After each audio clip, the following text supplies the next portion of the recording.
etorri, gaurko Bazkalondoko mahai ingurura, adimen artifiziala pentsatzeko moduak. Horixe du izenburua gaurko arratsaldeko saio honek. Egia esan da hemen Donostin, eguraldi ederra, Bazkalondoa, ez zait plano berik bururatzen, hemen denok elkartu eta adimen artifiziala pentsatzeko moduez jardutea baino. Gainera, sorte honekoa gara, ikusten duzuenez, mahai oso badaukagu hemen, partaide bikainez osatua. Hasiko naiz beraz, besterik gabe, mahaikide ditudan hauen aurkezpenarekin. Hemen ere ondotik hasi eta sailean joango naiz, Itziar Kortes. Itziar Elhuyarreko hizkuntza eta teknologia unitateko koordinatzailea da.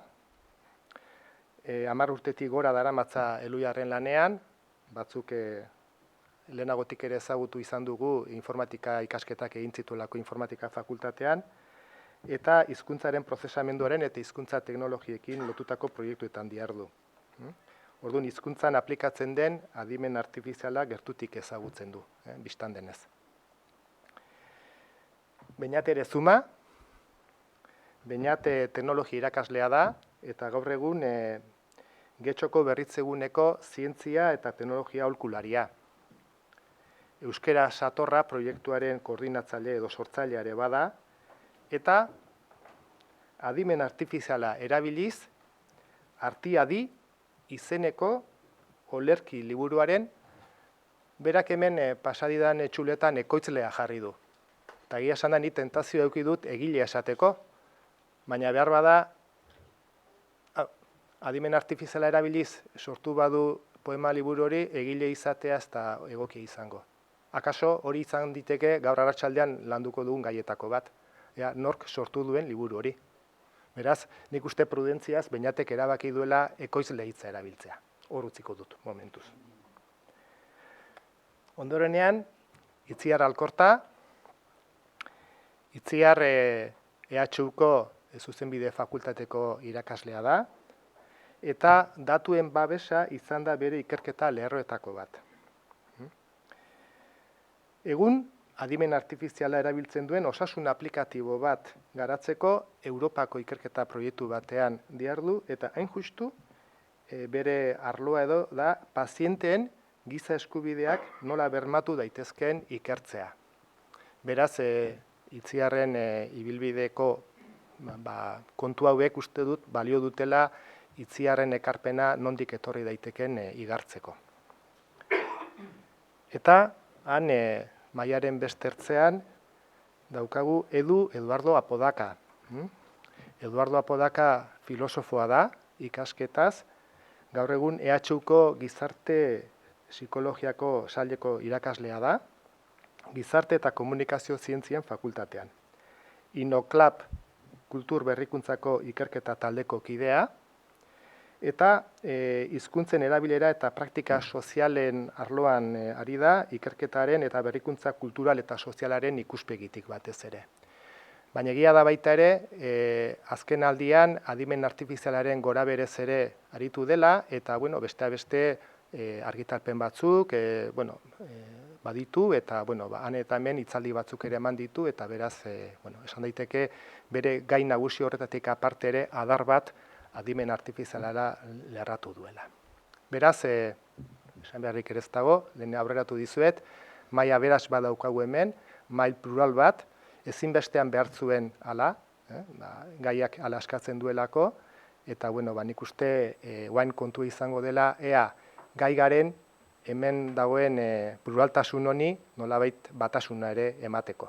Beraz, hortarako pentsatu dugun moldea, adostu dugun moldea izango da, lehenbizi partaide bakoitzak bere ikuspegitik, bere esperientziatik halako sarrera labur bat egingo du, hori adostu dugu, 10 minutuko sarrera egingo duela bakoitzak, eta gero bigarren fase batean saiatuko gara banakako sarrera horiek elkarrizketa bihur daitezen. Galderaren bat edo beste egingo zaizki hemen maiti bertatik, eta saiatuko gara batzun eta besteen iritziak nolabait elkarrizketa edo josten eta elkarrizketa bihurtzen. Eta hirugarren fasean elkarrizketa hori zabaldu ingo dugu eta aretoan zaudeten guztiok izango duzu aukera zuen ekarpena, zuen galdera, zuen iruzkinak eta barrak egiteko. Besterik gabe orduan, ekin egingo diogu, eta lehenbizi, nire ingurutik edurainoroko sailean jungo gara, Itziar Kortesi pasako diote hitz egiteko aukera. Eskerrik asko, Xabier. Eta eskerrik asko aukera emateagatik, hemen honi buruz hitz egiteko. Nik egia esan, Eluiarren ikuspuntutik eta neretik ere bai, nere iritzitik, saiatuko naiz adimen artifizialean egiten ditugun lanei buruz hitz egiten. Eta, hasiera batean, ze adimen artifizialekin lan egiten dugu, edo ze motatako adimen artifizialekin jarduten geha, ze motatako proiektuak dauzkau. Adimen artifiziala ikusi dugu goizean zehar, gauza asko izan daitezkela, eta guk hizkuntzan aplikatzen den adimen artifizialaren gainean egiten dugu lan, edo sistema horiekin egiten dugu lan. Adibidez, bilatzaileak, edo itzultzaile automatikoak, lehen askotan agertu dira, edo ahotsan ezagutzaileak, halakoak, testuak lantzen ditugu. Normalean, Eluiarren euskeratik egiten ditugu lan hauek, egia da ez euskaraz bakarrik, baizik euskaratik egiten ditugu ikerketak eta proiektuak, baina posible da beste hizkuntza batzuekin ere lan egitea, eleaniztasunari begira. Egia da, azken finean, ezagunena edo elia dela, itzultzaile automatikoa, eta beti pentsatzen dugu zergatik da hau jendeak gehien ezagutzen duen tresna edo adimen artifizialea hizkuntzan aplikatzen duen tresna ezagunena. Eta denok ulertzen dugulako zer den, ziur aski hori da, asko kostatzen zaigu ahotsaren errekonozimenduko sistemak zer diren esplikatzea, baina itzulpen automatikoa denok dakigu zer den, denok erabiltzen dugu, eta orduan adibide bezala askotan erabiliko dute elia, bale? Orduan, beste kontu bat, adimen artifiziala gure poltsikotan daukagu, badakigu zer den, batzutan, badakigu erabiltzen ari garela, hori ere batzutan, baina integratuta dago gure eguneroko bizitzan, da uste dut hori ere puntu garrantzitsua dela. Ikerketa proiektuatan aurrera goaz, baina hori aplikagarritasuna ere bilatzen dugu. Eta horrek askotan tresnak ezagutzea edo horien arrakasta ekartzen du. Lehen komentatzen, urteak daramatzat lanean Eluiarren eta beti hizkuntza teknologien proiektuekin lotuta. Batez ere itzulpen automatikoarekin, baina ez bakarrik itzulpen automatikoarekin, beraz, egin duen bilakaera hori, einbestetan komentatzen duguna, kalitatean zenbat egin duen aurrera, hori bizitzeko aukera izan dut, eta niretzat aukera paregabea izan da, egia momentu batean ni pentsatzen duela, inoiz ez nuela ikusiko, gaur egun ikusten dudan itzulpen automatikoaren kalitatea, baina derrepente etorri zen, eta errealitate bihurtu zen. Orduan, gaur egun zer gertatzen zaigu? Adibidez, itzultzaile automatiko batek ikaragarrizko itzulpen onak egiten dituela, euskaraz ere bazirudien hori oztopo bat zela, baina ez da izan oztopo, eta oso kalitate maila altuko itzulpenak ematen ditu. Zer gertatzen da? Momentu honetan zaila dela, edo oso zaila dela jakitea, esaldi bat automatikoki sortutakoa den, edo pertsona batek egin duen. Pertsona batek itzuli duen, ala makina batek itzuli duen. Orduan, pentsatu dut interesgarria izan daitekela ikustea itzulpen automatikoa edo adimen artifiziala ze eremutan aplikatzen dugun gaur egun, eta zer eragin duen horrek. Adibide batzuk emango ditut. Ze inpaktu duen gure gaur egungo gizartean edo bizitzan. Adibidez, erabiltzaile arrunta erreparatuta, denok erabiltzen dugu adimen artifiziala, jakinda edo jakin gabe, gure sakelekotan adimen artifizial ugari dago, eta agian nahi gabe ere erabiltzen ditugu sistema hauek. Eta hori da, ohituta gaude tresna hauek erabiltzea. Badatoz, gaur egun aurrek erabiltzen dituzte inolako arazori gabe, eta badatoz. Beraz, erabiltzaile arruntaren ikuspegitik gauzak asko aldatu dira, tresnak geuk dauzkagu, eta normal erabiltzen ditugu. Merkatura etorrita ze inpaktu izan du, adibidez, itzulpen automatikora etorrita, enpresek eta administrazioek beraien digitalizazio prozesutan erabiltzen dute itzulpen automatikoa. Baita, webgunetan geroz eta gehiago erabiltzen da itzulpen automatikoa. Izan dagoeneko zeuden itzulpenak egiteko, edo baita webgune horrek hizkuntza gehiagotara itzulpenak izan ditzan. Eta enpresetan ere, itzulpen automatikoa erabiltzen hasi gara, esango dut. Itzultzailez garenok ere, txostenak elebitan sortu behar ditugunean, edo elebitan berrean 3 eletan sortu behar ditugunean, itzulpen automatikoak, aurretik ere beste hizlari batzuk komentatu dute, zenbat erabiltzen dugun itzulpen automatikoa, dokumentuak itzultzeko, txostenak aurkezteko, beraz, hor ere eragina izan du. Gehiago, hezkuntzan, ikasteko modu berria datoz, adimen artifiziala lagunduko digu, lehen ikusi ditugun adibideetan da bultatzen naiz baita, ondo ahoskatzen dugun edo ez erabakitzeko sistemak sortzeko, edo ahoskera bat ikasteko, testuan itzulpen automatikoarekin beste 1000 kontu. Hemen zer gertatzen da, hezkuntzan, gero igual, bainatek izango du zer esan hor, gertatu zaigula, euskaraz ondo moldatzen ez den ikasle batek ere, itzulpen automatikoa erabiltzen dula bere lanak entregatzeko. Eta oso zaila dela jakitea, itzulpen automatikoko sistema batek egindako lana dela, eta ez pertsona batek. Itzulpengintzaren sektorea, hau askotan galdetzen didate, Eluiarren, gure unitate barruan daukagu ohiko itzulpen zerbitzu bat, ohiko esaten dut, pertsonak daude itzultzen, Eta galdetzen didate, baina ez daukazu bildurra, egunen batean itzulpen zerbitzu hori desagertu egingo dela, ez dituzuela beharko pertsona horiek lan hori egiteko, momentuz ni lasainago. Egia da eraldatzen ari dela itzulpengintzaren sektorea, oro har. Zerbitzu berriak ere sortzeko aukera ekarri du, postedizioa deitzen den zerbitzu bat, adibidez. Gero, famari begiratzen badiogu ere, postedizioa hitza berak ez dauka fama ona, baina aukerak ematen ditu, Aukerak ematen ditu, lan batzuk ez badira argitaratzeko edo behar duzun hizkuntzaren kalitatea maila bateko baldin bada edo presazkoa baldin bada entrega edo, ematen dizu margen bat. Zer ekarri du baita sektore horretan? Bezeroek esatea, itzulpen automatikoa existitzen da eta doainik da, zergatik kobratzen didazu lehen bezain beste. Ordan, merkatuan badauka olako eragin bat. Epeak murrizteko eskatzen dute bezeroek, azpitituletan ere eragina izan du. Geroz eta gehiago azpititulatu dezakegu eta eleaniztunak izan daitezke azpititulu horiek, eta baina gero hori begiratu egin behar da, eta ez da dirudien bezain erreza eta automatikoa.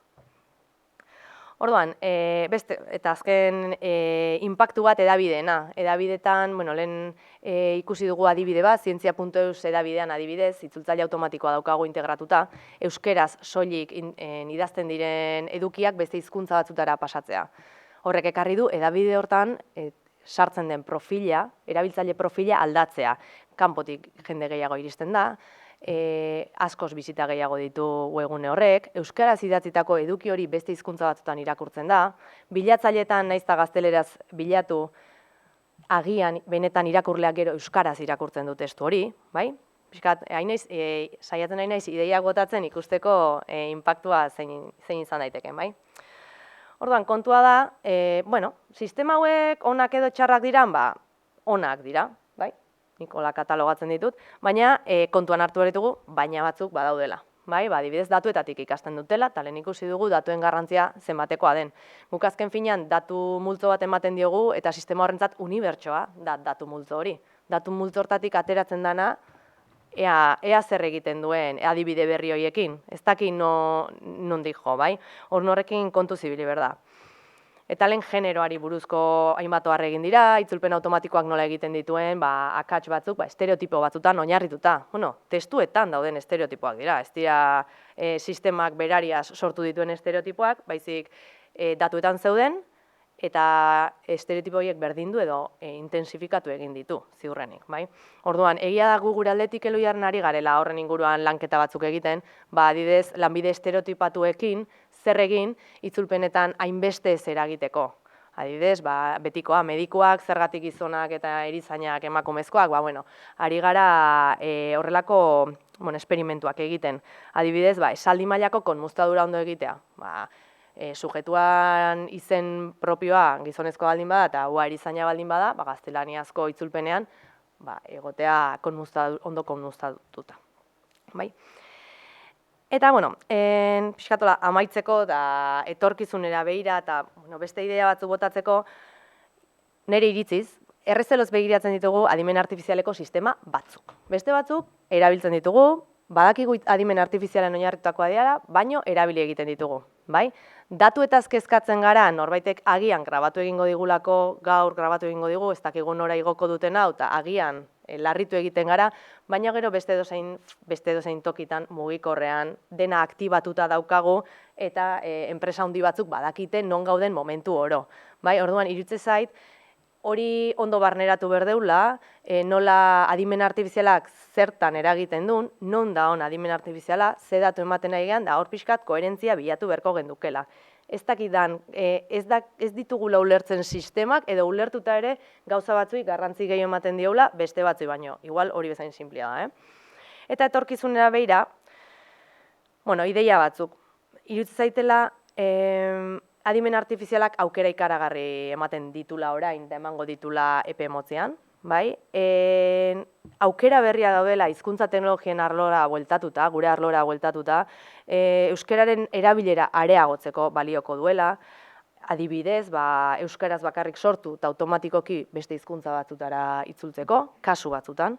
Hizkuntzarekin lotutako adimen artifiziala dela guk egiten deuna, datuetatik erauzteko informazio interesgarria eukiko deula.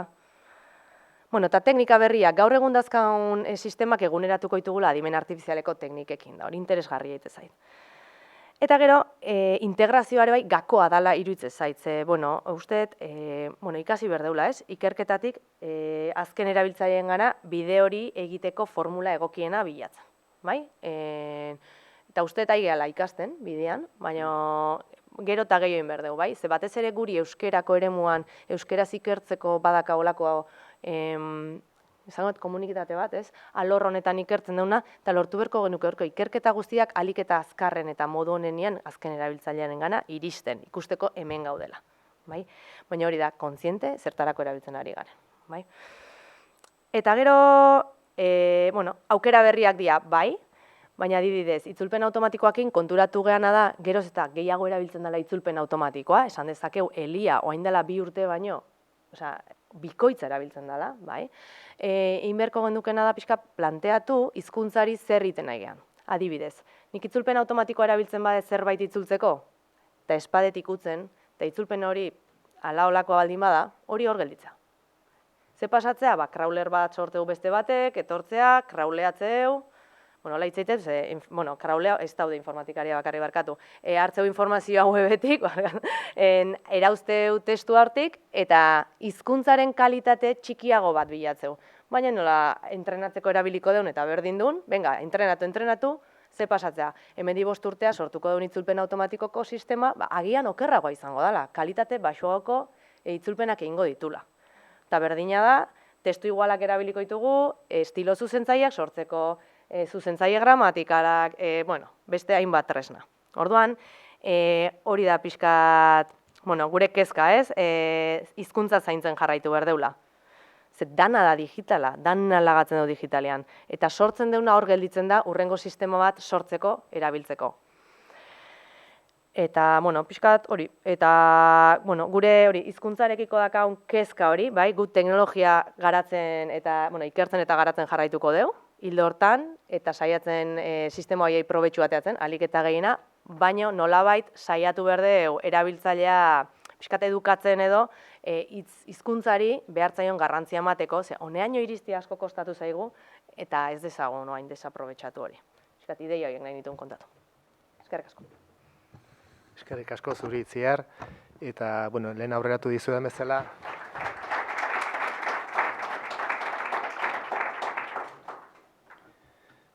Eta, orain txanda Beñat ere zuma du. Bai, eskerrik asko. Lehenengo da behin, aipamen pare bat, ni naiz informatikaria, ez eta filosofoa. Beraz, ni etorri naiz galdera gehiago ditut erantzuna baino. Bai, hori lehenengo da behin. Da bigarren aipatzekoa, adimen artifizialak ez zuela nahi ni bertan izatea. Da hau kontatzen dut zergatik.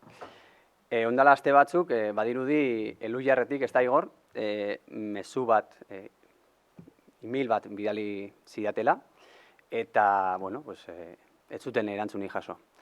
Eta handik 6-7 egunetara, Igor nirekin kontaktuan jarri zen, Twitterretik, eta esan ziren, baina, zer, Erantzunik, eta ni, erantzunik zeri. Da, bueno, pues, gonbidatu zaitugu, iebera, eta ez da gizer, da ni, itxaron, pixka bat, banoa e-mailera. E-mailean ez egoen ezer. Eta orduan, joan nintzen, ezin da izan. Banoa spam karpetara. Da, banoa spam karpetan, dan zegoen igorren e-maila. Horregatik dinot, Outlooken adimen artifizialak ez zuela nahi bere mezua jasotzea. Bai? Hori lehenengo da behin, hausnartzeko. Bigarren, gaur aipatuko ditudanak, bi ikuspegitik nahi ditute jorratu, labur-labur. Batetik hezkuntzatik eta bestetik nik Artiadi olerki liburu honekin izan dudan esperientzetik. Hasiko naiz hezkuntzatik. Bueno, nik teknoko irakaslea naiz, eta lehenengo da behin ikusten dudana da, hiru zatitan ikusten dut. Hezkuntzan adimen artifizialak izan dezaken eragina. Batetik, ikaslea kontsumitzaile bezala. Nik uste dut aldundu behar ditugula, eta hau lehengoan irratean komentatzen genuen, hezkuntza komunitateak aldundu behar du ikaslea, bai? Jakin behar du adimen artifiziala erabiltzen ari dela. Zer den adimen artifiziala eta zer eredurekin ari den lanean. Hori lehenengo da behin, kontsumitzaile bezala. Gero bigarren, ikasleak jarri behar ditugu hausnartzen. Bai? Adibidez. Galdera zuzenekin, eta espekulatzen jarri behar ditugu. Bigarren hezkuntzan dinot, uste dut hau gero unibertsitatea ere pasatu aldala. Adibidez, gaur egun jaiotzen diren aurrek, gidai baimena izango dute, 20 urte barru? Ez dakit, izango dute? Edo autopistan 20 urte barru, 25 urte barru, ibiltzen diren kotxek eta autopilot bat izan behar dute? Hau da, gaur eguneko kotxe bat egon ahal izango da autopista baten 20-25 urte barru. Estatu Espainiarrean, Euskal Herriko datuak ez ditut, baina ondala 20 urte uste dut 6.000 pertsona hiltzen zirela urtero bidean. Gaur egun uste dut 1.000 eta piku direla. Agian 20 urte barru, 0 izango dira, edo 10, edo 100. Bai, orduan uste dut badaukagula ikasleekin hausnartzeko. Bigarrena, hezkuntza komunitatean. Itziarrek komentatu du, uste dut kriston proiektua dituzuela eta txertatu behar direla. Hezkuntza komunitatean erabili behar ditugu, bueno, erabiltzen dira, badakit erabiltzen direla, zuek sortzen dituzuen tresnak bezalakoak. Eta aipatzeko, adibidez, glosarioak, ditugu hainbat irakasgai eta glosarioak sortu daitezke. Zelako hizkuntza erabiltzen dute gure ikasleek. Uste dut, arduratuta gaude, ezta? Gure seme alaba, lehengusina gazteekin, hiztegi agian murritza daukat, ezta? Ez dakit hemen Donostien, baina ni bizi naizen lekuan, ez dakit nahiko arduratuta gaude. Eta uste dut hor badagoela lana.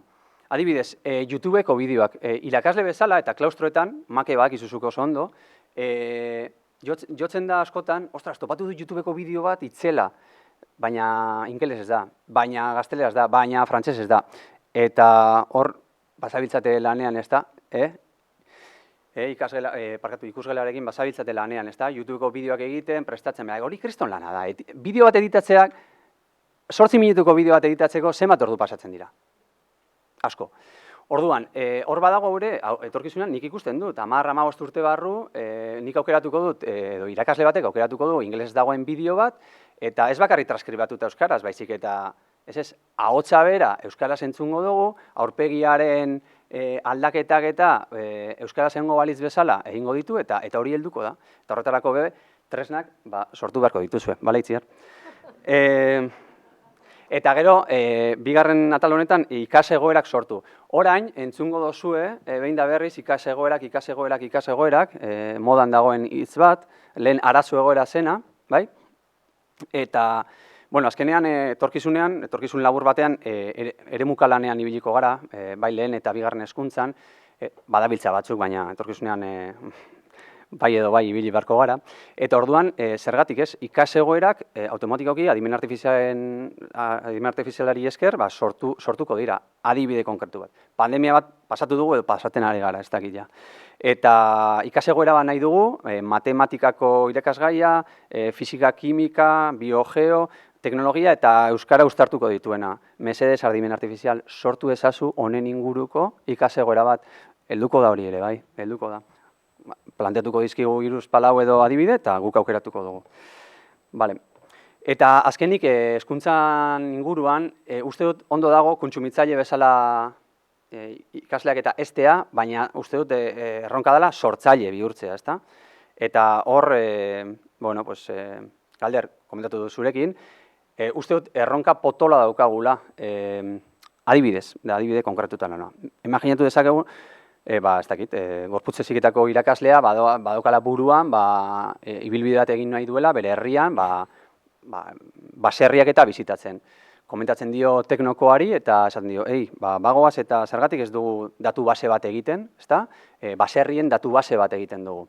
Ez bakarrik argazki atera baserriari, baizik eta latitude, longitude eta holako hainbeste datu bildu daitezke hor. Eta argazki guzti horiekin zer egin? Zergatik ez dugu egiten ikasketa automatikoarekin baserri desberdintzen dituen eredu bat? Hori posible da, gaur egun. Bale? Zer egin behar dugu? Komunikatu, hitz egin eta gure artean lan egin. Hori bakar, imaginatzen duzue Euskal Herri osoko hainbat herritan, hainbeste ikastetxetan ikasleak argazkiak ateratzen baserri desberdinei? Ostras, nahiko potente izango zen, hor dago errenkoa. Hezkuntza inguran horixe, eta bestetik, ondala hilabete batzuk, ez dakit ekoitzi edo ez dakit zein den aditza, argitaratu nuen olerki liburu bat, bale. Nik olerki gintzaren inguruan ez daukat ideari bez, ez dut olerki bat idatzi bizitza osoan. Eta behin esan nuen bezala, bertso batzuk idatzi nituen bere garaian 12 urterekin, eta hori izan zen nire, eta Freddy Pai ezagutu nuen bazkari batean 12 urterekin. Hori izan zen nire hori. Ezagutuko duzue batzuk GPT-3, bai, adimen artifiziala, 2020an argitaratu zuen OpenAI-ik, ni itxaron zerrendan egon nintzen, eta, nien naiz inor, orduan, ez zidaten aukerarik eman probatzeko. Da, 2021ko azaroaren 23an, esan zuten, sartu, atea irekitzen dugu. Eta probatzen hasi nintzen. Beste barik, alaba txikiarekin eta txateatzen ibili ginen adimen artifizialarekin, eta ni flipatzen ibili nintzen. Gero, proposatu nizkion, adibidez, tontakeri batzuk. Donald Trump eta Donald Atearen arteko elkarrizketa bat sortzea, eta erantzunarekin flipatu nuen bai. Edo, adibidez, William Shakespearek idazten ziola Elon Muski bizitatu nahi zuela bere enpresa, eta hori, 5 segundutan, erantzuna jasotzen nuen, ezta? Da zuen, zer da hau? Gero probatu nuen olerki bat, esan dut, mesedez, idatzi dazu mesedez olerki bat honen inguruan, gai honen inguruan. Eta erantzunarekin flipatzen. Garai hartan, azken urtetan podcast asko entzuten ditut, eta hauetariko baten hitz egiten ari ziren liburuak argitaratzearen inguruan, da ez da izan da esan nuen, egiten badu frika dau, zergatik ez? Zergatik ez ditut argitaratzen olerki hauek. Eta esan nuen, hau ingeles ez dago, zergatik ez ditut argitaratzen euskaraz. Eta oso alperra naizelez, esan nuen, zergatik ez du itzultzaile neuronalak euskaratzen lan guzti hau. Eta, hori, 30 hilabete baten buruan edo, disfrutatzen gauero, ez dakit, proposatzen izkion gauzak, eta gustoren geratzen itzenekin, gorde, eta itzultzaile neuronalak, pum, euskaraz, da gordetzen. Instagrameko kontu bat sortu nuen isil-isilik, da jentea like ematen, ez dakit zer, atsegin du, eta nila, hau argitaratu behar da. Orduan, luzen abenduaren amaira, eta esan nuen, argitaratu nuen. Amazon jaungoikoaren hor dagoen horretan, plataforma horretan igo nuen, eta urtarrilaren batetik aurrera, hor dago, 40 olerkitxo dira euskaraz, artia dizenekoa, eta GPT-3k idatzi ditu, hori da, idatzi ditu. Eta beste barik, esan dudana, ni galdera gehiagorekin ator erantzunekin baino. Baina uste dut herri txikia garela eta olatu hau bai edo bai aprobetxatu behar dugula.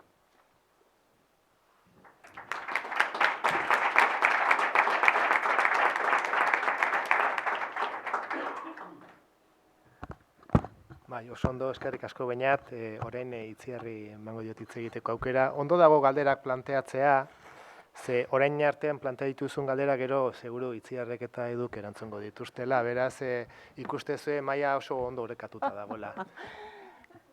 Eskerrik asko, Xabier. Beldur nintzen, mailaren alde hontakoak ginela galderak erantzun behar genituenak, pentsatzen dute, jurista baten gandik espero duzuela bi gauza galderak erantzun eta zer ez den egin behar jakin. Orduan, nik uste dut dezepzionatuko zaituzte dela, zeren guk geuk oraindik ez dakigu zer estan egin behar eta zerbait, eta galdera horiek erantzuten, oraindik ez daukagu argi, ez? Hala ere, positiboki hastearren, kontatuko dizuet, arazoak non dauden, Eta, bizkanaka argia ikusten ari garen puntu horiek zein diren, ez? Adibidez, lehendabiziko galdera horri erantzuteko, zer da adimen artifiziala? Gaur egun, legearen arabera, adimen artifiziala da softwarea.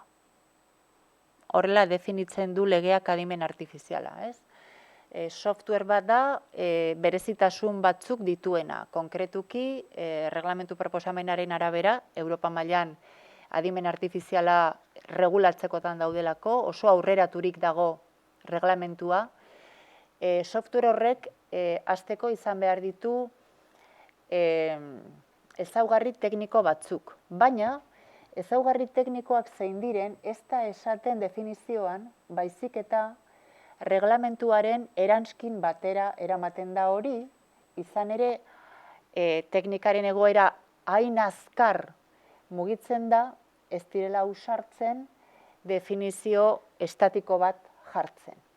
Orduan, definizio dinamiko batekin, ze tekniken araberako softwarea da adimen artifiziala eta zer ez da begiratu anexoan. Eta anexoa joango gara aldatzen.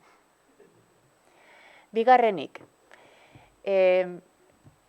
adimen artifiziala da, software horrek sortzen duen output horrek eragina badu gizakiarekiko hartzen diren erabakietan. Horrela, oso modu zabalean definitzen da. Eta behin hori adimen artifiziala balin bada, bereizi behar da, adimen artifizial hori, eta oso importantea da, beste produktu baten barruan dagoen, zeren kasu horretan erabaki behar dut zer dan importanteagoa, produktua bera, adibidez, adimen artifizialak produktuaren segurtasun arau batzuk kudeatzen baditu, bai? Kasu horretan, adimen artifizialaren araudi aplikatu behar diot produktu osoari. Baina, produktua bera daukan adimen artifizial komponentea baino importanteagoa bada, medikuntzan esate baterako askotan topatzen gara produktu horiekin, diagnostiko produktuekin esate baterako, kasu horretan aplikatu behar dut medikuntza produktuen araudia. Orduan, segun eta adimen artifizialak ze pixu duen produktuan bertan, aplikatuko dut, nagusituko zait araudia bat, produktuen araudia, edo nagusituko zait adimen artifizialaren araudia. Hiru ezaugarri horiek ditu oraingoz, eta ematen du nahiko konsolidatua dagoela adimen artifizialaren definizioak ikuspegi juridikotik. Nola aldatu da adimen artifiziala, nik medikuntzan ikusi dut, eta ikusten dudana da orokortze bat. Denetarako erabiltzen ari gara adimen artifiziala. Erabiltzen ari gara, ni ez naiz medikua noski, ni jurista naiz, baina adimen artifiziala erabiltzen ari dira tratamenturako, diagnostikoan adimen artifiziala gero eta gehiago erabiltzen da, onartu dira Europa mailan dagoeneko radiologian esate baterako makinak berak gizakiaren interbentziorik gabe egiten dituen diagnostikoak, esate baterako birikan radiologian, diskriminatzeko zeinek ez duen birika arazorik, dagoeneko zertifikatu bat, UE zertifikatu bat, C zertifikatu bat sortu da, eta ja datorren hilean, joango gara teknologia hauek, atxarreria hauek segituan zabaltzen dira, joango gara medikuaren gana, COVID-aren ondorioz arazoren bat daukagulako, eta makinak esango digu arazoren bat dagoen ala ez. Arazoren bat balin badago medikuaren gana eramango gaitu, baina ez badago ez dugu medikua ikusiko. Hori da, Europa mailan Oxipit enpresak aprobatzea lortu duena.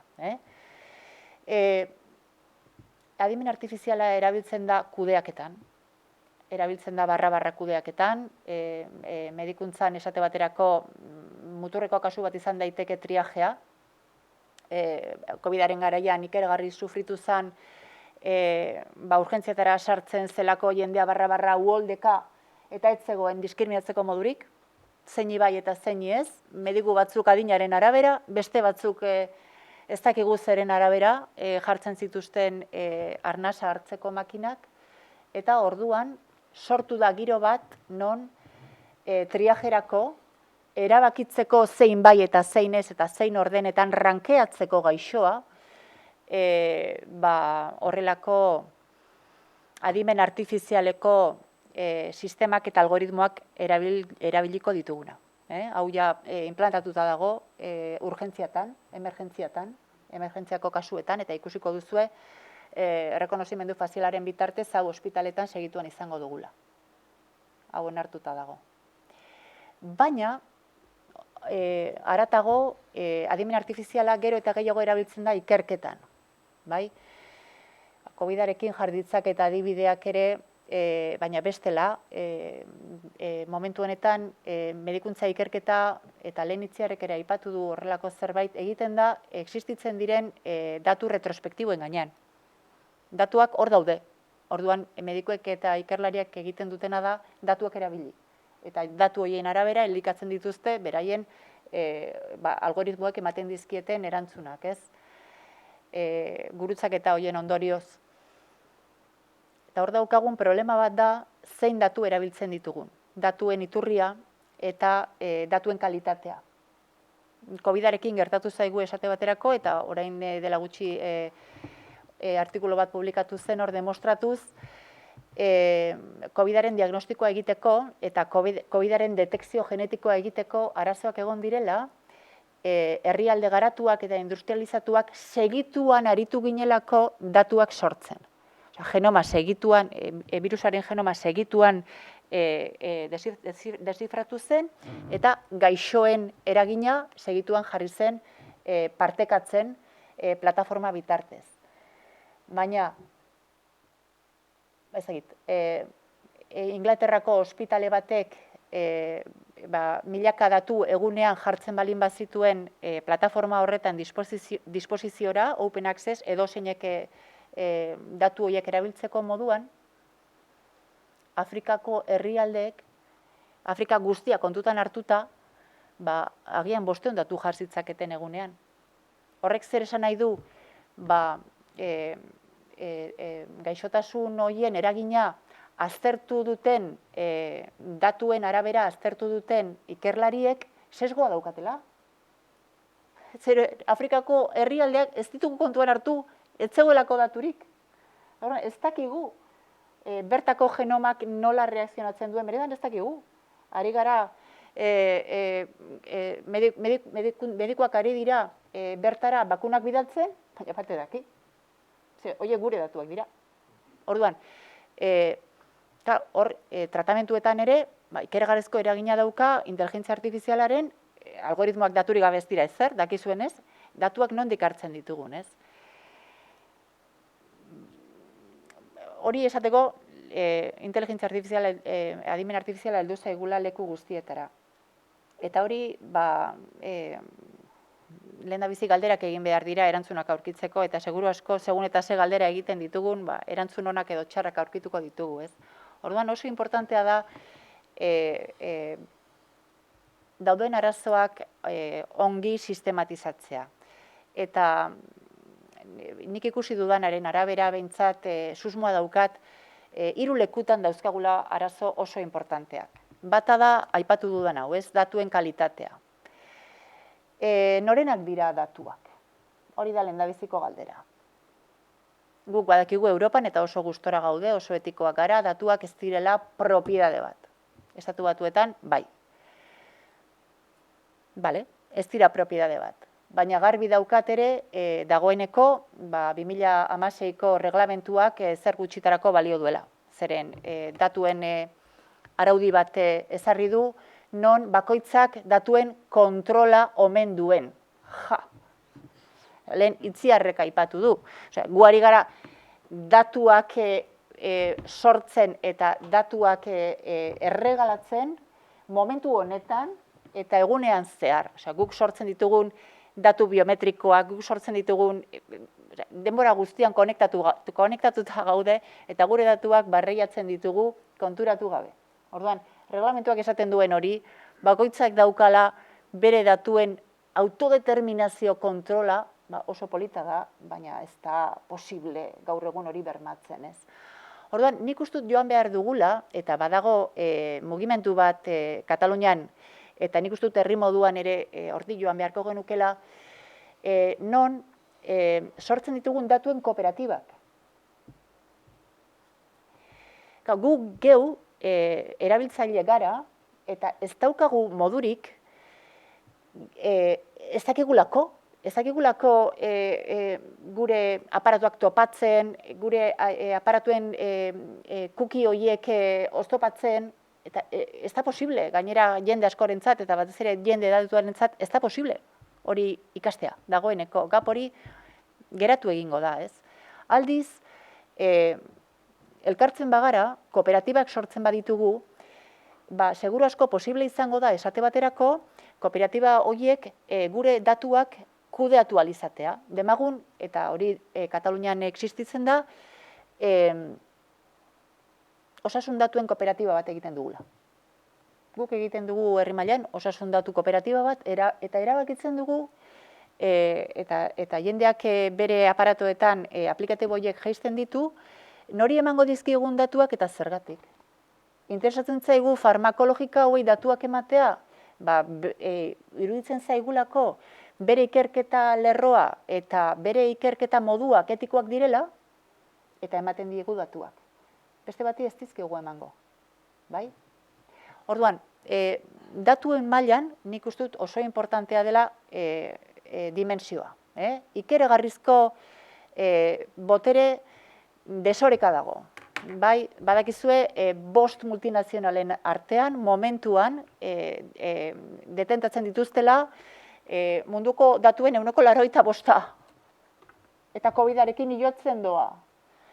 Eta gure osasun datuak dauzkate, datu sensibleenak dauzkate, gure bizitza pribatuaren buruzko datuak dauzkate. Beraz, botere desoreka hori ez dugu berriz ere orekatuko, reglamentuak esaten duelako bakoitzak eskubidea daukalako I accept edo I don't accept esaten, zen danak I accept esaten dugu, zen berehala behar dugu aplikatiboa, beraz beste modu batera egin beharko da, datuak kolektibizatuz. Nik uste hori dela bidea eta hori da datuen gobernantza reglamentu berriak ematen digun atea. Baina ikusi beharko da azkenen aprobatzen dena ala ez. Bigarren arazo polit bat da zer egiten dugun inteligentzia artifizial sakoneko erantzunkizunarekin, alegia. Oraindik ez gaude hor, baina nik uste gertu gaudela. Non, benetan software batek erabaki inteligenteak hartzen dituen, gizakiaren interbentziorik gabe. Medikuntzan berehala ikusiko dugu. Bai?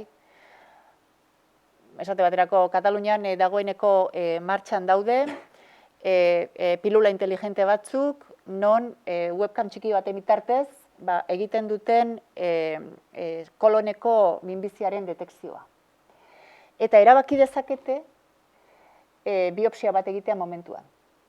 Pilula horiek gero txikiak dira, baina ez daukate inongo bigarren mailako eraginik, baina pilulak berak har dezake erabakia hori egiteko. Zergatik, ezin dudalako 8 orduko rekorridoa egiten dute, eta mediku bezala ezin dudalako 8 ordu pantailari begira egon.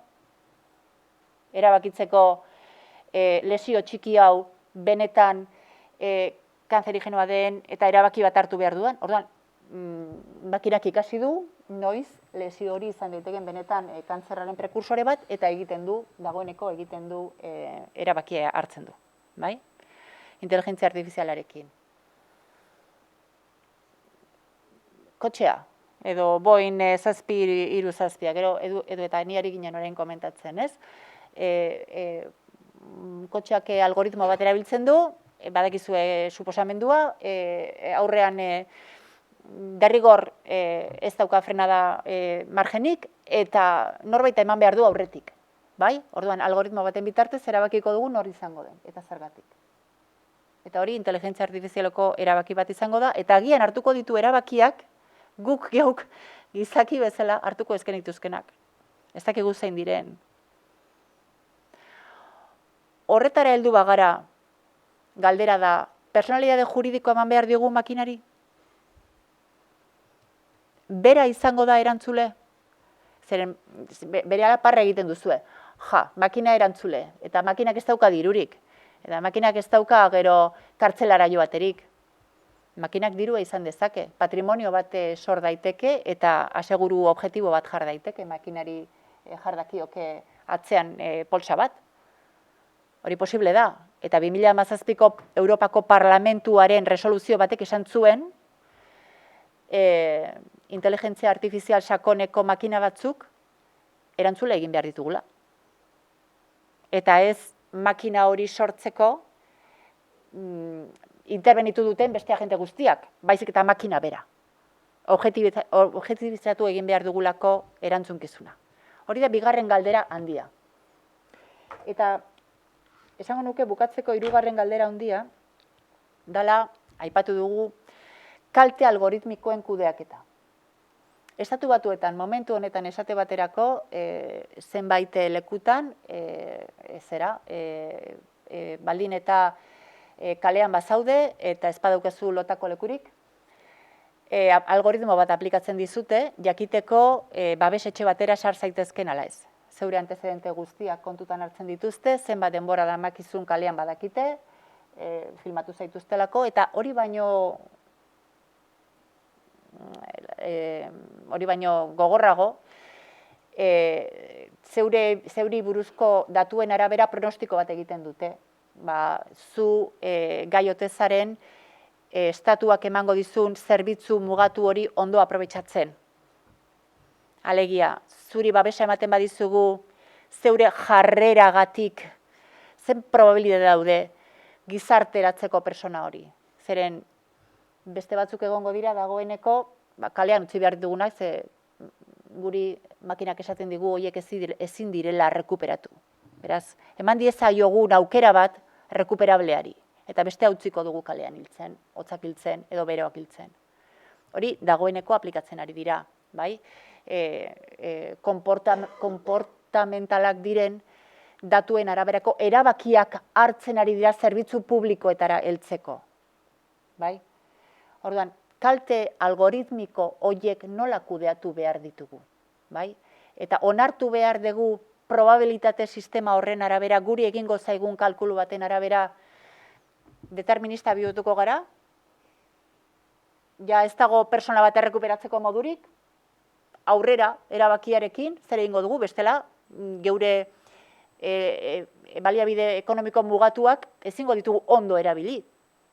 Ulertzen? Eman diezaiogun aukera, aprobetxatuko duenari, eta ez aukera hori agian hain ondo aprobetxatuko ez duenari, ez? Kalte algoritmiko horiekin gizarte bezala nola jokatu. Nik uste dut, badaude arazo gehiago ikuspegi juridikotik, agian oso desberdina izango da, nire ikuspegia eta zuena non dauden arazoak eta kezkak, baina gu momentu honetan juristak hor gaude.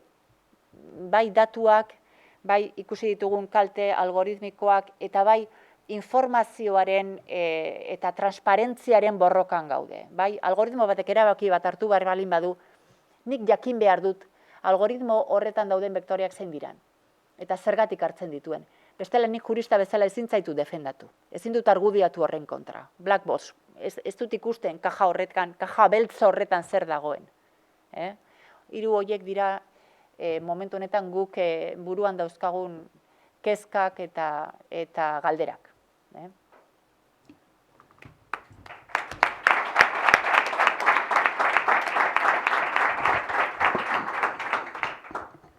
Bueno, azkena izatearen abantaila dena esan da dagoela, edo kasi, ez? Bueno, nik beste arlo batetik hitz egingo dut, eta arlo hori neurri batean filosofia da, baina beste neurri handi batean soziologia eta nire irakaskuntza arloa gizarte psikologia. Nik esango nuke hemen galdera asko jarri ditugu mahai gainean, eta gehienak geratuko dira erantzun gabe, imaginatzen dut. Baina nik esango nuke galdera oso sakonak direla edo erantzunak izan behar direla oso landuak. Eta errebindikazio bat egin nahi dut alde horretatik, eta bueno, filosofia eta informatika elkartu dugun honetan, nik filosofian, zan nahi dut, filosofian galdera batzuk jarrita daude aspalditik. Adibidez, orain entzun dugunaren aritik, persona juridikoa noiz asmatu zen, nola, zuzenbidearen filosofian landu da asko, ezta? Eta persona juridikoa nola sortu zen persona kontzeptuaren gainean, eta zer den persona bat, eta zer ez, eta nork euki alduen adibidez jabetza, eta zein terminotan, eta jabetza izateko eskubide eta ahalmen hori zergatik aitortzen diogu persona juridiko kolektibo edo, bueno, pues, banako bat ez den elkarte bati, esateaterako, unibertsitatearen egoitza batean gaude, unibertsitatearena da. Eta unibertsitatea zer da espada sistema bat, harreman sistema bat. Eta sistema hitza erabiltzen dugu askotan, adibidez, gertatzen zaigun gehienaren errua sistemarena da. Sistema madikatu honen errua da gehiena. Eta orduan sistemari eskatzen dizkiogu kontuak. Erantzule delakoan, sistema bera erantzulea da. Eta egin gaitu. Eta nolako harremanak antolatu dituen sistema honek, eta bar. Zan nahi dut, alde horretatik hori, eta horren jarri ditudan adibideak ez dira filosofia sakoneko ez dakiz zer, kalean erabiltzen dugun hizkera eta bar, ez? Eta alde horretatik hori dana hor badaukagu, ez? Eta zalantza eta izan dugu, eta aspalditik. Hori bai, gauzak aldatu dira asko eta aldatuko dira asko. Adibidez, zure liburua. Bueno, nik literatur kritikan aspaldi irakurri nuen dena zela heteroglosikoa eta dena zela babelikoa, eta orduan liburu baten egilea, pues ez dela benetan egilea. Berak ez du asmatu hizkuntza, berak ez ditu asmatu tropoak, edo berak ez ditu asmatu metaforak, berak ez ditu asmatu eta estiloa bera batzuetan enaztu indi. Bueno, hau da, hori ere hor egon da. Baina orain atzean, eta hori da gure, nik imaginatzen dut, gure kezka nagusia kostatzen zaigu personak ikustea. Edo gero eta gehiago kostako zaigu personak ikustea. Eta personen mundu batean bizi izan gara, neurri horretan. Zan nahi dut, modernitate esaten dugu, bakititz larriagoa izan, larriegi izan daitekela hobeto zan, baina modernitatean, hau da, azken, bueno, batzuentzat 200, beste batzuentzat 400 urtetan garatutako pentsamendu eta paradigma batean bizi gara, eta hor nitasuna ardatza da, eta erdiguneko ardatza. Eta nitasunaz ere gauza asko jarriko ditugu zalantzan, eta horrekin jarriko dira beste guztiak zalantzan, jarri direlako, filosofian jarri dira zalantzan. Baina nitasunean oso ondo kokatuta gaude. Zate baterako, orain aipatu dugu gure, bueno, arrastro digitala, edo nik gorputz digitala ere deitzen diot, gorputz digitala hortik uzten ditugun datuak, baina ez bakarrik hori, elikatzen gaituzten datuak ere bai. Dano dakigu bizi garela metabolismo eta ekosistema eta holako hitzak erabiltzen ditugu, badakigu bizi garela sistematan, eta gu ez garela banakotasun itzi eta nolabait isolatu bat, hori badakigu. Elikatu egiten gara, jan egiten dugu edan, eta gero irakurri eta entzun, eta hitz egin, eta energia behar dugu, eta 40 gradu egiten duenean hilda gaude, eta hau da, bizi garela harreman horietan, badakigu, eta badakigu ez dugula kontrolatzen gehiena. Eta ez gara, adibidez, asko obsesionatzen esateaterako, orain momentu honetan gure tripek zer egiten duten jakiten. Zertan ari dira? Zertan ari da gure gibela momentu honetan? Ze prozesu kimiko eta ez dakiz zer gertatzen ari dira? Hori jakin behar dugu? Kontrol hori behar dugu? Ze kontrol behar dugu? Gibelarekin komunikazio daukagu min egiten du, minaren bitartez hobeto esan, ez? Gehienetan. Funtzionamendu eza, funtzionamendu okerra edo mina. Eta hori gertatzen zaigu eta gertatuko zaigu gure gorputz digitalarekin. Hau da, mina da kontua. Eta ze, horregatik, sistema immunologiko berriak asmatu behar ditugun. Ze babez.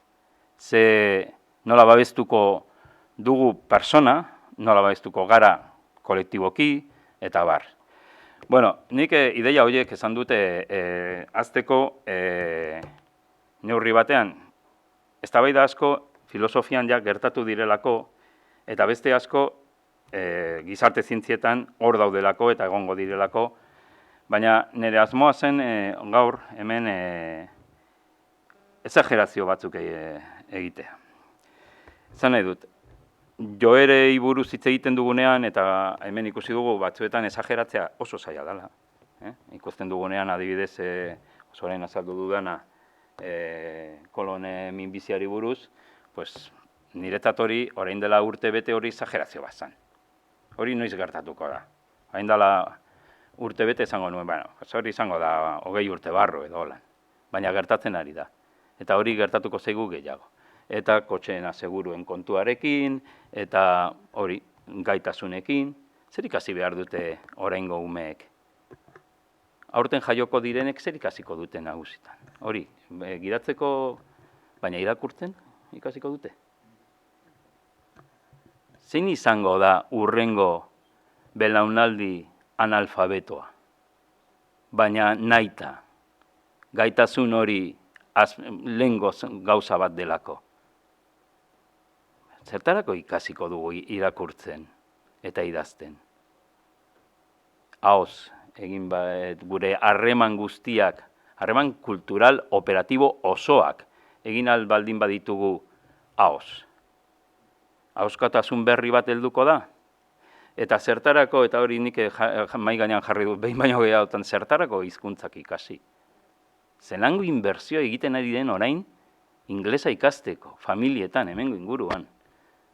Oso gutxi, beste batzuk, egiten dute inbertsio txiki bat euskara ikasten adidez. Baina inglesa orokorra da, universala.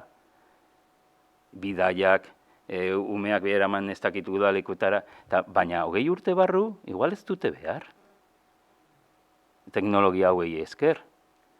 Eta momentu horretan, nork inbertituko du denbora, alegina fisiko eta mentala, nork inbertituko du dirua eta hori dana, pues, aparatu batek, makina batek egin alduen lana egiteko. Bueno, pues kasuak egongo dira, seguruenera. Baina ja izango dira ez universalak eta ez orokorrak eta ez dira izango orain holan ikusten dugulako kasi beharrak, behar sozialak, ez? Gure inguru honetan bizitzeko urrengo, pentsatzen dugu gu geuk, baina urrengo belaunaldiak ikasi behar duela inglesa, nahi eta nahi ez. Behar bada, gure ilobak edo izango dira urrengo belaunaldi elebakarra, analfabetoak eta elebakarrak. Analfabeto eta euskaldun elebakarrak adibidez. Aitite amamak, kasu batzuetan aitite amamak olakoak izan dira, igual bilobak ere olakoak izango dira. Bueno, eta tartean egon gara gu eta gure kultura eta gure ideiak. Tartean egon gara gu, gure mundu honetan, gure paradigma oso moderno batekin, kultura zer den ondo definituta duen paradigma bat, kultura, persona eta egilearekin lotuta dagoen paradigma bat, eta hori ere zalantzan jarriko. Bueno, exagerazioetara joan nahi nuen, eta esan dut bakarrik exageratzea zaila dela, baina, bueno, gauza batzuk botako ditut. Lehenengo, hemen aipatu da, adimen artifiziala bitartekari universala izango da. Gaur egun dirua edo energia diren bezalakoak. Gure harremanetan, tartean, beti egongo da adimen artifiziala. Inguruarekin ditugun harremanak, personekin ditugun harremanak, geure buruarekin ditugun harremanak, tartean, bitartekari, adimen artifiziala. Honek zesan nahi du. Esan du dirua bezala. Dirua ez dago, beti, adibidez nire buruarekin ditudan harremanetan dirua ez dago. Bueno, marxista serio batek esango luke baietz. Bai, badago. Ez harreman komertzial bat, jakina, baina harreman ekonomikoa bai. Kasu honetan gauza bera esan dezakegu. Tartean egongo da adimen artifiziala. Besteekin, esan dut personekin, harreman sozialetan gaur egun badago. Gero eta gehiago. Definitzen, zuk ez duzu aipatu, baina aipatu algenuen, Adimen artifiziala sartu daia gure harremanetan, harreman intimoetan, sexu harremanetan, eta harreman erromantikoetan, nahi baldin baduzu holan esan. Hautatzeko norekin, hautatzeko nola, bueno, hor sartuta dago. Harreman sozialetan zer esanik ez. Sare sozialak izan dira estanda eta denok izan dugu agian lehendabiziko kontaktua adimen artifizialekin izan da sare sozialen algoritmoen bitartez eta bar. Bueno, hor egongo da. Eta pentsatzen baldin badugu, zer izan daiteke mundu bat nun adimen artifiziala bitartekari universala den. Eta gainera bitartekaritza hori, nahi esan dut gu eta gure buruarekin edo norbera eta bere buruarekin hortan tartean ere adimen artifiziala egongo dela, esateko adimen artifizialak egingo gaituela. Eta eraikiko duela neurri handi batean gure norberaren, inglesez self esaten duten hori, norberatasuna edo nitasuna edo denadako hori, eraikiko duela neurri handi batean, hor espazio horretan eta berak eraiki. Hau da, ez da bakarrik izango, ez dugula jakingo norden erantzule, edo norden egile. Ez dugula jakingo zein neurritan gure autokontzeptuan adimen artifizialak eskua sartu duen. Bueno, gaur egun ez dakigu ere, harreman sozialik noraino sartzen duten eskua. Eta ideia erromantiko eta alde horretatik oso moderno izan da, pentsatzea banakotasun berezi eta singular bat genuela, ez? Bueno, honek zalantzan jarriko du erabat. Eta ikusiko dugu gure produktuetan eta gure produktu behinena den geure burua, osea, norbera. Hori, eta berri esaten dut, esagerazio bat izan daiteke, baina esagerazio horrek nik imaginatzen dut lagundu aldigula pentsatzen aldaketen joera. Beste bat, hemen aipatu da, apurka, ikusten ari gara, eta gainera hori da nolabait nik esaten dut askotan gure ideologia ergonomikoaren helburua, adimen artifizial ubiku hori desagertzea gure biztatik. Ez dugu sentitu behar, edo beste modu batera, interfaze guztiak desagertuko dira, edo desagertzera joko dutela. Eta bapatekotasun efektu bat, edo berehalakotasun efektu bat edukiko dugu denetan.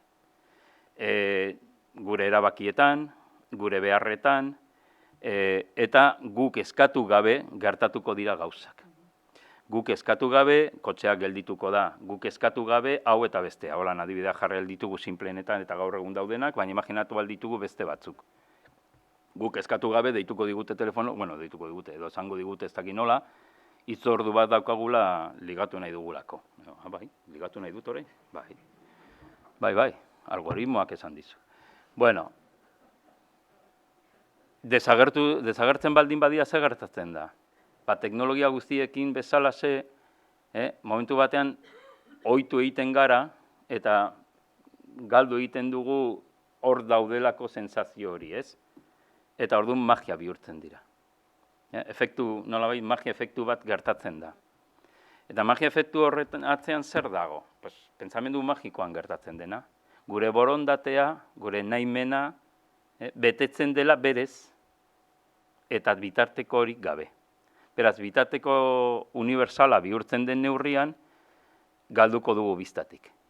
Eta orduan bai, kutsa beltzaren efektua izango da ikaragarria, gaur egun gertatzen zaigun moduan beste arlo batzuetan.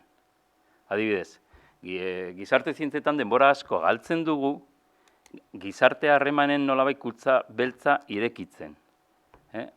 Marxen lana, esateaterako ekonomian eta ideologian, esan dezakegu, izan zen batez ere, kutsa beltza handi bat ekonomia politikoarena irekitzea eta jendeari esatea ez. Hemen gauzak ez dira gertatzen berez eta besterik gabe. Eta soziologian lan hori eginda behin da berriro. Eta, harremanak noraino diren guretzat, konstituyente hitz hori erabiltzen dugu askotan, eratzaile eta erabatekoak gainera, hori biztatik galtzen dugu. Eta pentsatzen dugu orduan, hau edo beste, adibidez gustatzen zaidala, besterik gabe olako gustua dudalako, ni naizelako gustu hori. Baina zergatik. Eta gauza bera, esaten ari naiz, gertatuko zaigu, adimen artifizialarekin. Eta hortan arazoa da, kutsa beltz guztietan bezalaze kontrola. Eta aipatu da ere bai, ez? Kontrola galtzen dugu. Eta kontrola galtzen baldin badugu, orduan berraztertu behar dugu kontrola zer den eta zertarako nahi dugun kontrola. Galera sentituko dugu? Nork sentitzen du kontrolaren galera? Adibidez, harreman sozialetan nork sentitzen du kontrolaren galera? Pues gehienetan bekoak. Hau da, gabezia edo bazterkeria edo olakoak sufritu behar duenak. Eta horrek antolatu beharko du bere burua, berdefinitu beharko du galera hoien bidez. Baina sentituko du, hori nire kezka bat da. Beste, bueno, joango naiz bukatzen, markatu. Igual luzaten nahi naiz. Bueno, bukatzeko, ze gauza gehienak esan da daude.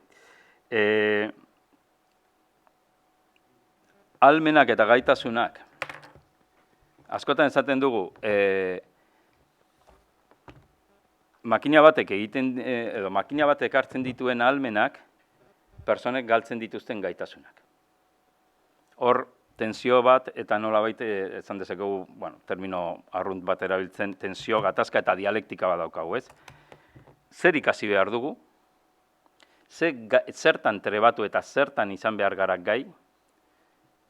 Eta zein izango diren makinen potentziak eta ahalmenak. Hori eztabaidatu behar da. Eta hori bai lotuta dago erabat hezkuntzarekin, baina baita gure bizitza arruntarekin ere bai. Lehen esan dut ezagerazio bat. Behar bada, ez dugu, umeek ez dute ikasiko idazten eta irakurtzen, baina beste zerbait ikasiko dute. Eta ikastearen ondorio beste zerbait garatuko dute gaitasun gisa. Oda, bestelako gaitasunak izango dituzte. Gaitasun horiek legitimatuko ditugu? Legitimatuko dugu adibidez, ekoizle esan duzu, baina nik joskera hitza erabiliko nuke, edo josi, eta ez dakit josteriaren lana, legitimatuko dugu hori? Zein da zure lana? Nire lana, nire liburua esan dezaket umeek adibidez. Nire liburua da 7 bideo, 7 aipu, 3 abesti, eta gainera gero sartu ditut, ez dakit, argazki eta irudiak. Eta zu zein egin duzu? Batez, nik hartu, bildu, editatu. Editoren lana legitimatuko dugu zabaltzen denean mundu guztia, edo jarrituko dugu pentsatzen danok izan behar dugula autore, eta ez editore. Unibertsitatean prest gaude horretarako? Institutuetan ez dakit. Unibertsitatean prest gaude hori onartzeko adibidez? Nik ez du plagiatu, zer da plagio, zer dinozu. Eta prest gaude onartzeko adibidez gral edo gradu bukaerako lan moduan hori, editore lana, zer egin duzu? Hau, editatu. Besterik ez. Bueno, karo, gaitasun berriak, makinien ahalmenak edo potentziak, nobolan esan dezakegu, eta orduan, batzuk hartuko ditugu, baina beste batzuk hartu beharko ditugu. Beste zerbait, pribatu eta publiko. Hemen aipatu da, igual ez naiz sartzen horretan, baina pribatu, nola pribatu? Pribatu zer da, kasu honetan? Besteei kendu egiten diegu zerbait normalean, ez?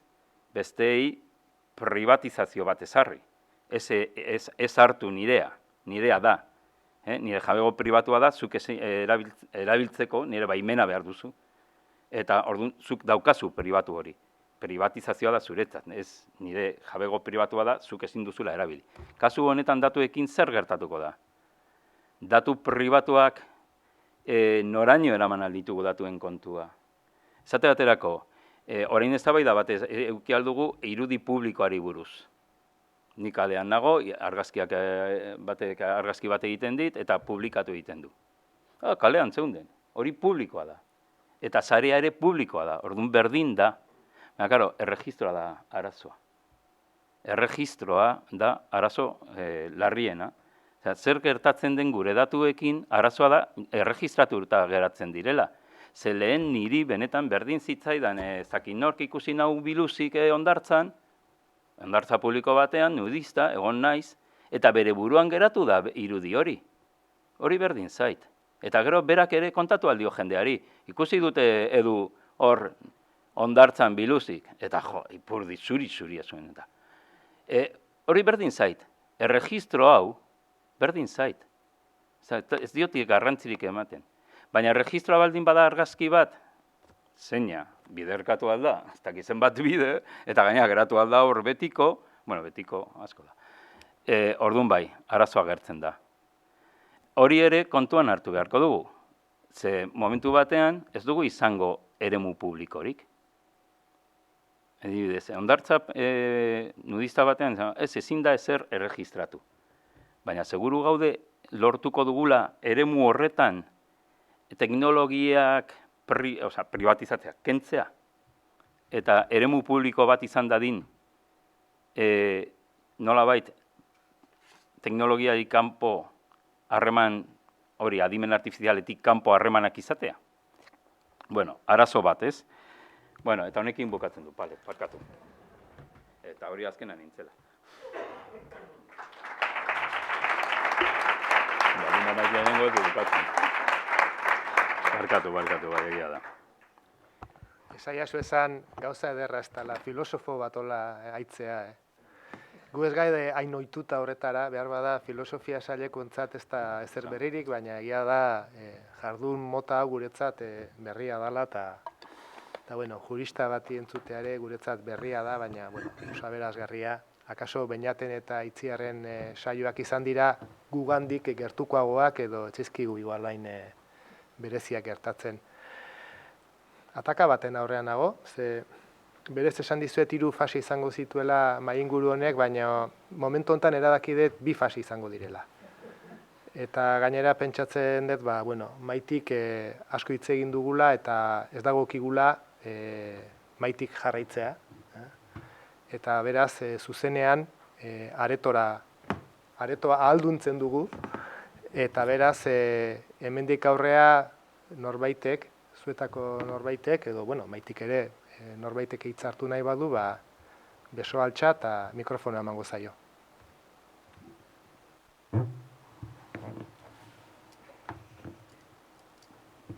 Bai, antolatzaileak altzol, mikrofono bat hemen dago.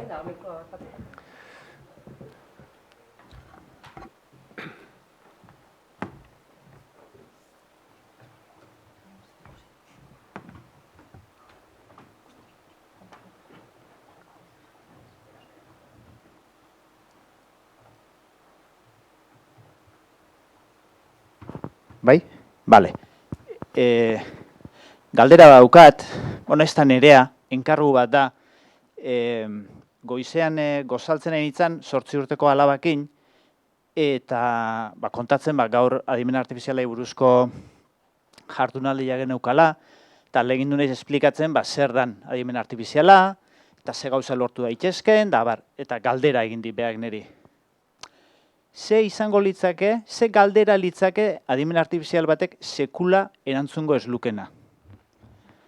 Edo beste modu batea esan dira, itatxo, zer ez du lortuko sekula adimen artifizial batek? Erantzun ezin da gelditu naiz, eta orduan, mesez eskatzen dizuet laguntzeko, ze iluntzian berriz torreko zei galdera bueltan.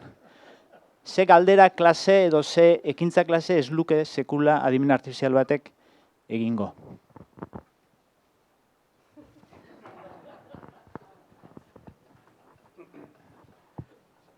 Bueno, ni hasiko naiz eta horrela ja etxeko lanak eginda. Balkinek esaten zuen, orain dela urte batzuk, ez dugula sinestu behar, berak esaten zuen oso itxusia da, baina homunkuloaren falazia. Adimen artifiziala gugera. Adimen artifiziala ez da hor makinaren barruan dagoen iratxo txiki bat, bere bizitza propioa daukana, eta jakintza zuzer egiten, ez, adimen artifiziala gugera. Orduan berak esaten zuen, Isaac Asimoven hildotik, etzazue sinestu teknologiaren excepzionaltasun bat dagoenik, homunkuluaren falazia bat dagoenik. adimen artifizialaren datuak gureak dira, adimen artifizialaren algoritmoak gureak dira, hardwarea gurea da, robota gurea da, erantzuleak gu gara. Ez dezagun asmatu existitzen ez den zerbait. Orduan, nik alabari esango nioke, adi egoteko eta adimen artifizialak erantzungo ez dituen galderak zein izan behar diren, berak erabaki beharko duela. Guk erabaki beharko duela adimen artifizialak zein galdera ez dituen inoiz erantzun behar. Adibidez, nik ez nioke adimen artifizialari, Blade Runner etorriko zaizue burura, baina nik ez nioke adimen artifizialari inoiz utziko esaten persona bat den ala ez. Inoiz. Nik ez nioke sisteman hori berak erabaki dezan baimena emango. Eta erabakia gurea da. Eta nik, igual gehitzeko, gehitzeten adimen artifizialez, baina oro har, eta egia da, ezin etelarez, iragarpen hon batin igual, baina ikusita baina arte nola aldatu dan gauza, baina ataza oso konkretuak iteituzte, bai? Eta orduan, pertsona batek dakan testu ingurua, dakan jakintza mota ezberdina eta input ezberdinak prozesatzeko gai ez dela izango, pentsatu nahi dut. Orduan, galdera mota asko egongo jala ondo erantzuten jakingo ez ditunak. Horregatik, ataza konkretu baterako diseinatzen edo sortzen ditugulako. Esperoet, hori izango ala mugatako bat. Arazoa da nor gara gu. Ados nago itziarre, esan duzuna. Ados nago esan duzunarekin, baina azkenean da, esateaterako nik esan aldute aberastasuna gu gara. Eta ni ez naiz Elon Musk eta ez naiz... Oda, esan nahi dut. Bai, ados nago, baina azkenean gaur goizean entzun dut ere ez dakit zer etikari buruz. Ez dakit non izan den, ja azkenean ez dakit non... Eta, pentsatzea esateaterako, adimen artifizialari muga etikoak ezarriko zaizkiola berez, ez dakit nundik, gizakiok muga etikoak erabiltzen ditugula gure harremanetan, eta gure harremanak antolatzen ditugula arau etikoen arabera, eta morale ere esan dezakegu, hori pentsatzea niretzat da, bueno, ez dakit zer esan, baina ingenuidade bat. Eta pentsatzea adimen artifizialak hori, esan duzun moduan, gu garela eta orduan gure, bai, neurri handi batean, gure nahien araberako izango da, baina gu nor gara. Nietan ere lau lagun, edo lehen aipatu dituzun multinazional horiek, nor gara gu, eta norberaren muga etikoak zein dira, eta gero boterearen, karo, berriro, lehen esan dut, zalantzan jarriko ditugun gauza asko, baina zalantzan jarri dira aspaldi, baina orain jarriko ditugu beste eremu batean, eta da adimen artifizialak esarriko duen eremu batean, baina zalantza jarri du adibidez aspalditik hori gutasun horri buruz, ez dakit humanitatea edo esan aldugu edo, eta zalantzak egunerokoa ditugu, ez dugulako sinesten eta ez dugulako ikusten benetan adibidez aldaketa klimatikoa dela eta gu bat dagoenik, antropozenoa, bai, kaltetarako, konponbidetarako ez. Konponbidetarako ez dago eragile humano bat. Eta kaltetarako ere jende askok esaten du, antropozeno ez. Izango da sistema jakin bat, edo eragile esan nahi dut, edo batzuetan termino moraletan esaten dugu erruduna ez, baina ez da humanitatea. Gu hori nondik atera dugu, subjektuaren ideia bat dago horratzean, eta subjektu bakarra osatzen dugu, inoiz hori planteatu da. Humanismo hori nik oso, ez dakit ikusi aldut begi honez, baina aldi berean ikusten dut apurbet alde batetik modu operatibo batean ez dakit egia den, izan daitekeen, eta beste, hau da, ez dakit gure ahalmena eta gure ezintasuna norainokoa den, gu esateko, gure, eta beste aldetik ez dakit benetan horretan itxaropenik jarri behar dugunik. Eta nik zalantza asko ditut alde horretatik, besteak beste ikusi dugulako beste arlo batzuetan. Ez dakit, armagintzan esateaterako mugak non daude. Muga etikoak eta gero erabakiak ere bai, erabakiak hartzeko orain ditugun moduak, eta zein izango da gure gobernantza algoritmikoa, bueno, nik zalantzat ditut.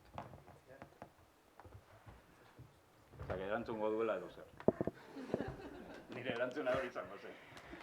Bueno, nik gaixotasun bat daukat eta optimismo vitala da. Ni kontrakoa.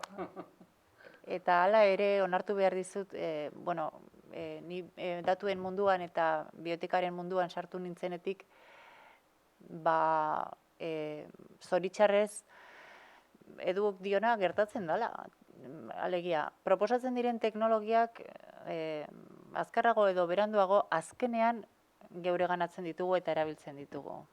Bai, orduan, egia da, guk teknologia horiek bereganatzeko erabiltzen dugun irizpidea oso utilitarista dela. Ez dugu galdetzen kalte algoritmikoak etorkizunean beste generazioei egingo dien diskriminazio efektua kontutan hartuta prudentziaz aukeratu behar dugu inteligentzia artifiziala edo ez.